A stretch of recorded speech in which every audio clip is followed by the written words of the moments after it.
नमस्कार सर्वांना. कसे आहात सगळे? मस्त आहात ना? आशा करते तुम्ही सगळे आनंदात असाल. तुम्हा सर्वांचं अगदी मनापासून स्वागत आहे आपल्या चॅनलवरच्या आजच्या या व्हिडिओमध्ये. तर आज बघा मी देवांच्या मूर्त्या, देवपूजेचे भांडे आणि सोबतच देव्हारा या सगळ्यांची ना डीप क्लिनिंग काढलेली आहे. कारण बऱ्याच दिवसापासून देवांच्या मूर्त्या काही मी स्वच्छ केलेल्या नव्हत्या. तर म्हणून म्हटलं की देवांच्या मूर्त्यांना सगळ्या स्वच्छ करून घ्यायचा. आणि हा जो व्हिडिओ आहे तर तो आहे मंगळवारचा व्हिडिओ थोडासा तुमच्यापर्यंत उशिरा येतो आहे. कारण कालसुद्धा मी व्हिडिओ काही म्हणजे तुमच्यासोबत शेअर केलेला नव्हता. काल ना थोडीशी धावपळच होती. तर बघा मूर्त्यांना खूप दिवसापासून स्वच्छ काही केलेल्या नव्हत्या आणि मूर्त्यांना खूप खराब झालेल्या होत्या. आणि त्यातल्या त्यात बघा आता ना 3-4 दिवस म्हणजे आजारपणही होतं. आणि दुसरी गोष्ट म्हणजे नंतर मग पुन्हा आणखी आपले पाळीचे असे काय काय प्रॉब्लेम्स असतात. तर त्या दरम्यानमध्ये बघा जी पूजा आहे तर ते ना मुलं करतात. तर नाही म्हटलं तरी त्यांच्याकडून काय ना काय सांडतं. आणि देवारा जो आहे तर तो सुद्धा खराब झालेला होता. तर म्हटलं देवारासुद्धा ना स्वच्छ करून घ्यायचा म्हणून. आणि 2 दिवसांनीच पुन्हा आणखी मार्गशीर्षातला दुसरा गुरुवार होता. पहिल्या गुरुवारची पूजा तर काही माझ्याकडून झाली नाही कारण अडचणीचे दिवस होते त्यामुळे. तर म्हटलं दुसऱ्या गुरुवारची सुद्धा पूजा आहे तर त्या आधी ना देव्हारा सगळा स्वच्छ करून घ्यायचा म्हणून. आणि देवपूजेचे भांडे, मूर्त्या सगळ्या स्वच्छ करून घ्यायच्या म्हणून. तर बघा देवांच्या ज्या मूर्त्या असतात तर त्या मी कशा पद्धतीने स्वच्छ करते तर ते तुम्हाला सांगते. तर त्यासाठी बघा 2 चमचे ना दही घेतलं आहे. त्यामध्ये ना अर्धा लिंबू किंवा थोडासा असा ना लिंबू पिळून घ्यायचा. त्यामध्ये थोडीशी हळदी घालायची आणि अर्धा चम्मच रवा घालायचा. आणि अशा प्रकारे बघा एक ना हे सोल्युशन आपल्याला तयार करून घ्यायचं आहे. तर याच्याने ज्या मूर्त्या आहेत ना तर त्या घासायच्या अगदी स्वच्छ निघतात. तर बघा जी लिंबूची साल होती तर त्याच्यानेच ह्या ज्या सगळ्या मूर्त्या आहेत तर याला ना मी सगळं हे जे सोल्युशन आहे तर हे चोळून ठेवून देते. म्हणजे थोडी वेळ ते जे सोल्युशन आहे ते मूर्त्यांना लागलेलं राहिलं की मूर्त्या छान अशा ना स्वच्छ होतात. तर बघू शकत असाल अशा प्रकारे जी लिंबूची साल आहे तर त्याच्यानेच या सगळ्या मूर्त्यांना मी हे सोल्युशन चोळून ठेवलेलं. आणि बघा आपण म्हणजे कधी कधी ना भैया पावडर असते किंवा पितांबरी असते किंवा बरेचसे लोक काय काय अशी पावडर वापरतात देवांच्या मूर्त्या स्वच्छ करण्यासाठी. तर देवांच्या मूर्त्या स्वच्छ करण्यासाठी बघा ह्या म्हणजे ही जी पावडर आहे ती वापरण्यापेक्षा अशा प्रकारचं हे जे सात्विक सोल्युशन म्हणजे सात्विकच म्हटलं जाईल याला. कारण बघा दही आहे, लिंबू आहे, रवा आहे, हळद आहे, या सगळ्या सात्विक गोष्टी आहे. कुठलंही यामध्ये केमिकल नाही आणि काहीच नाही. कारण या गोष्टी आपण ना खाण्यामध्ये वापरतो म्हणजेच त्या सात्विक आहेत. तर बघा या सगळ्या गोष्टी वापरून ना देवांच्या मूर्त्या स्वच्छ करायच्या. कितीही म्हटलं तरी बघा जी पावडर आहे ना तर ती भांडे घासण्याची पावडर असते. ती आपण देवांच्या मूर्त्यांना लावू शकत नाही. आता बरेच लोक म्हणतील की आम्ही महिन्यातून एकदाच करतो किंवा 2 महिन्यातून एकदा करतो. पण बघा जे म्हणजे कपडे धुण्याची साबण आहे किंवा भांडे घासण्याची साबण आहे ते आपण स्वतःला लावत नाही. तर तसंच देवांच्या बाबतीमध्ये समजा की ते आपण देवांना कसं काय लावायचं. तर म्हणून मग बघा अशा प्रकारचं ना एक लिक्विड तुम्ही तयार करू शकता. त्यानंतर एक ब्रश घ्यायचा. ब्रश ना कोरा करकरीत असावा. माझा ब्रश जुना झाला आहे पण तो फक्त आणि फक्त मी देवांच्या मूर्त्या स्वच्छ करण्यासाठीच वापरते. तर सगळं सोल्युशन त्याला म्हणजे मूर्त्यांना चोळून ठेवलं की त्यानंतर ब्रशने ना ह्या सगळ्या ज्या मूर्त्या आहेत तर त्या स्वच्छ करून घ्यायच्या.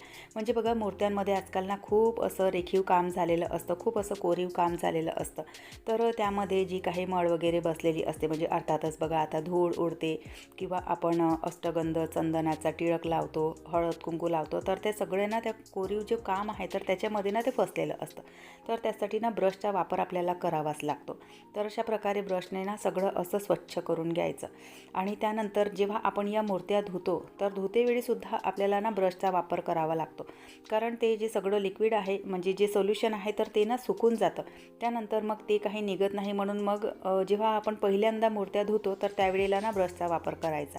आणि त्यानंतर मग अशा प्रकारे म्हणजे बघा एका हातामध्ये मूर्ती पकडायची आणि एका लोट्याने पाणी टाकायचं. म्हणजे खालचं जे पाणी आहे तर ते नंतर मग देवांना लागू द्यायचं नाही. कारण ऑलरेडी आपण जेव्हा आधीच्या पाण्याने धुतलं तर ते ना सगळं पाणी एकत्र देवांना लागलं.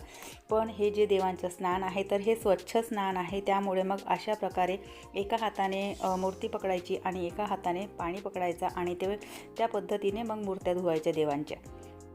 तर त्यानंतर बघा या ज्या सगळ्या मूर्त्या आहेत तर यांना मी स्वच्छ कापडाने पुसून घेतल्या, कारण ह्या जर आपण अशाच ठेवल्या ना तर पुन्हा आणखी पाण्याची ना डाग पडतात त्यावर. कारण नाहीही म्हटलं तरी जे पाणी आहे तर ते ना खूप क्षारयुक्त पाणी असतं, तर त्या मूर्त्यांवर ना पुन्हा ते डाग पडतात आणि वारंवार देवांच्या मूर्त्या आपण स्वच्छ करू शकत नाही. असे म्हणतात की नेहमी जर देवांच्या मूर्त्या आपण स्वच्छ केल्या तर देवांना सुद्धा कष्ट होतं. म्हणजे अशा प्रकारे लिक्विड वगैरे किंवा काही सोल्युशन वगैरे लावून नेहमी देवांच्या मूर्त्या स्वच्छ करायच्या नाही. रोजच्या रोज आपण पाण्याने स्नान करतो, अभिषेक करतो, ती गोष्ट वेगळी आणि ती नित्य नियमाने करायचीच. पण असं नेहमी ना अशा प्रकारे सोल्युशनने वगैरे घासायचं नाही. महिन्यातून एखाद वेळा ठीक आहे. तर सगळ्या ज्या मूर्त्या आहेत तर त्या पूर्ण स्वच्छ झालेल्या. त्यानंतर देवपूजेचे जे भांडे आहेत तर ते कशाने स्वच्छ करायचे. तर बघा प्रत्येकाचा ना देवपूजेचे जे भांडे आहेत ते स्वच्छ करण्याचा आपापला प्रत्येकाचा ना मार्ग असतो.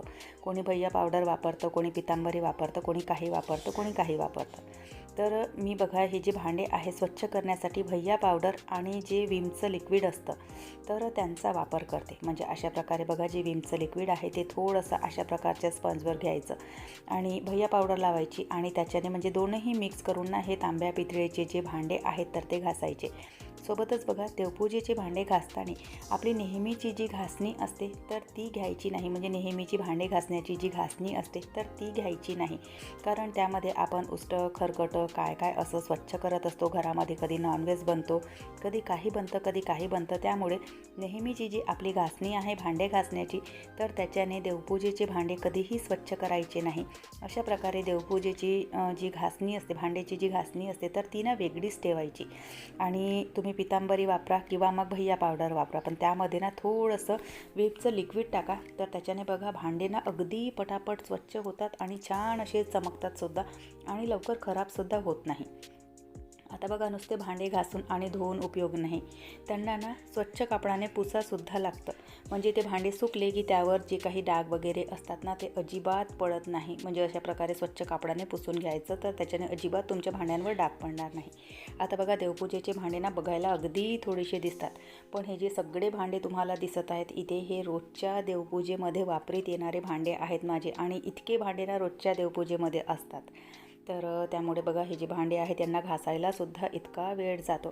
म्हणजे आजची देवपूजा आणि सगळे भांडे स्वच्छ करणं, मंदिर स्वच्छ करणं या सगळ्या गोष्टींमध्ये माझे ना 3 तास गेले. आणि इथे बघा तुम्हाला फक्त 10 ना 11 मिनटामध्ये माझा जो व्हिडिओ आहे तर तो म्हणजे पूर्ण इथे दिसतोय तुम्हाला. पण खरं सांगते या सगळ्या गोष्टीमध्ये ना माझे 3 तास गेलेले आज. तर बघा देवपूजेचे भांडे स्वच्छ केल्याच्या नंतर ना इतके छान दिसतात. आणि अशा याच्यामध्ये बघा देवपूजा करण्याचा आनंदसुद्धा वेगळाच असतो. म्हणजे भांडे खराब झालेले असतील तर बघा मनसुद्धा आपलं ना अगदी असं ना छिनबिन असतं, आणि भांडे जर स्वच्छ असतील तर मनसुद्धा शांत राहतं आणि देवपूजा करण्याचा आनंदसुद्धा वेगळाच असतो. तर चला सगळं ना हे मी इथे सुकत ठेवलेलं. त्यानंतर जो देव्हारा आहे तर देव्हारासुद्धा मला स्वच्छ करायचा आहे. समोर जी पडी तुम्हाला दिसत असेल तर ती बघा इतकी काळी झाली आहे.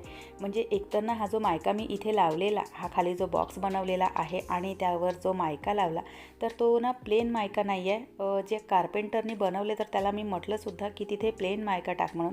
तर तो म्हणाला की प्लेन मायकापेक्षा ना अशा प्रकारचं ना थोडंसं अगदी बारीक कोरीव काम तिथे झालेलं होतं. म्हणजे बेडरूममध्ये वर जे सज्जे आहेत तर त्या सज्ज्यांना हा मायका लागलेला. तर तोच मायका त्यांनी इथे या बॉक्सला सुद्धा लावला आणि तिथे बघा म्हणजे असं बारीक ना असे कोरीव काम जे काही असतं, म्हणजे जे काही आपण त्याला बोलू शकतो तर ते तिथे झालेलं आहे. अगदी छोटं असं ना वर्क झालेलं आहे तिथे. तर त्याच्या रेषा आहेत, ते जे कोरीव काम आहे ना तर त्यामध्ये ना इतकी धूळ जाऊन साचते. किंवा कधी बघा अगरबत्तीचा जो अंगारा असतो तर तो सुद्धा सांडतो. कधी आपले हात खराब असतात, कधी काही असतात. तर त्यामुळे ना सगळी ही जी पडी बाहेर निघालेली आहे तर त्यावर ना सगळं असं ना काळपट झालेलं, आणि ते बघून ना अजिबात चांगलं दिसत नव्हतं. आणि इतक्या दिवसाचा म्हणजे माझ्या डोक्यात चालूच होतं की हे मी कशा प्रकारे स्वच्छ करू, काय करू. बघा यूट्यूबवर ना खूप असे ना अर्बन वाईफचं क्लीनर म्हणून एक ॲड येते. तर विचार केला की तो मागवायचा म्हणून, पण म्हटलं की मागवीन तेव्हा मागवणार. पण आता सध्या काहीतरी स्वच्छ करण्यासाठी याला ना काहीतरी सोल्युशन मला हवं म्हणून, कारण की ते इतकं खराब झालं होतं ना अजिबात बघवत नव्हतं ते. तर म्हणून मग त्याला स्वच्छ करण्यासाठी सुद्धा बघा मी ना इथे थोडंसं ना ते विमचं लिक्विडच टाकलं आणि त्यानंतर जी घासणी असते तर त्या घासणीनेच ना सगळं असं स्वच्छ करून घेतलं. थोडासा ब्रशचा सुद्धा वापर करावा लागला मला, म्हणजे जे देवपूजेचे म्हणजे देवांच्या ज्या मूर्त्या आहेत त्या ज्याच्याने मी स्वच्छ करते तर त्याच ब्रशचा मी इथे वापर केलेला. तर म्हणजे बऱ्यापैकी ही जी पडी आहे तर ती ना म्हणजे स्वच्छ झालेली. आज बघा शब्द माझी ना खूप अशी इकडच्या तिकडे होत आहेत. सॉरी, थोडासा मूळही डिस्टर्ब आहे. नंतर कधीतरी सांगणारच तुम्हाला की काय प्रॉब्लेम झाला आहे काय नाही म्हणून. त्यामुळे थोडे ना शब्दसुद्धा इकडच्या तिकडे होत आहेत. जी प्रॉब्लेम आहे तर ती यूट्यूबशीच रिलेटेड आहे. तर बघू आता सॉर्ट आऊट झाली तर ठीक, नाही तर मग काही त्यावर उपाय करावे लागणार. तर चला असो.